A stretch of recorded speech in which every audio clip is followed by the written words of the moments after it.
Okay, I'm going to do all the five questions for the interview. The first question relates to I must describe a project where I've managed an AV or digital signature installation from start to finish. It was during the time when I did a digital signature rollout for a client in a retail space across different stores nationally, and obviously the project included hardware procurement, content management setup, and installation of LED video walls and staff training. So I started by first conducting a site survey and coordinating with the design and engineering teams to finalize the display layout. I then went on to create a detailed project schedule covering logistics, cabling, and installation phases. And during execution, I managed vendors and ensured that all installation adhered to both the client brand guidelines and safety standards as a requirement. So the project was completed within 2 weeks, and obviously we had to adhere. We were 2 weeks ahead of the schedule and within the budget. So the client reported 25% increase in customer engagement and matrices within the first quarter after the launch.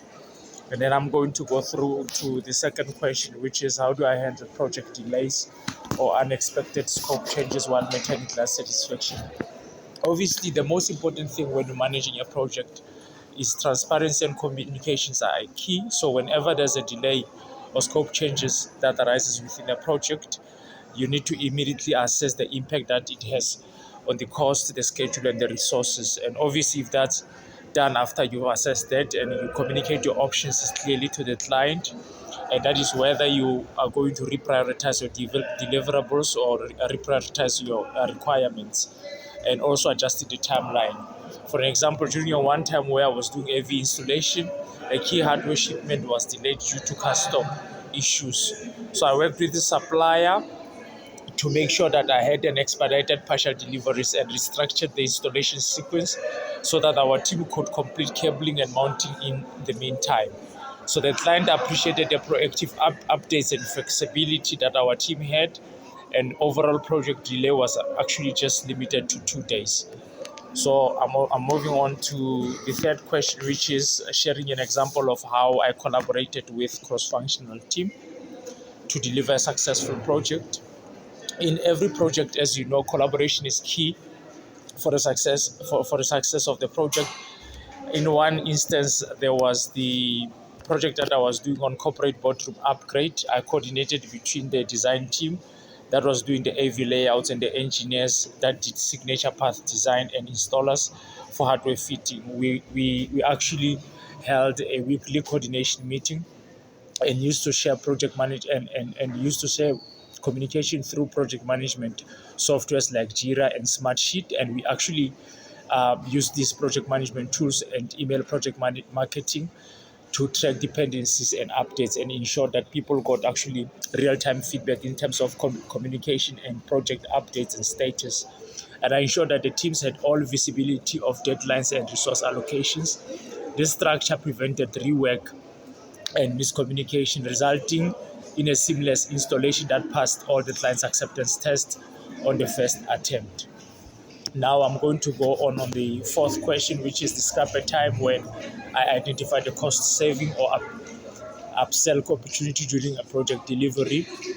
There was a time where I identified an upscale opportunity by when I recommended integrating a remote content management software that enabled the client to update marketing content for the project. The client agreed and it became a standard feature on all subsequent store rollouts. And during the time where there was a signature rollout, I also noticed that the client was using multiple display across the wall.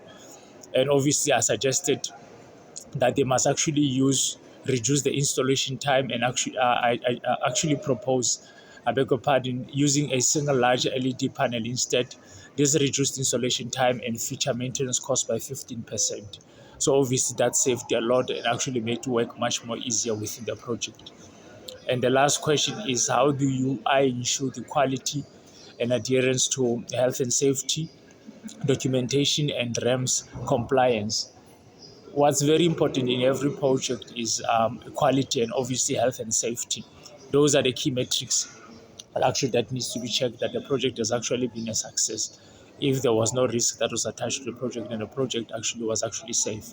So I ensure that all the team members are briefed on specifics of risk assessment and method statements before any project could begin. I conducted a toolbox and verified that all PPE and safety certifications are actually up to date and current. And I also did quality checks, made sure that they're built in every stage of the project, from pre-installation, from pre-installation to final commissioning and client sign-off. So these measures are actually integrated throughout the project life cycle, and I documented each step with photos and checklists to ensure traceability. By embedding quality and health and safety compliance into the workflow, rather than actually treating these safety measures as actually a hands-on.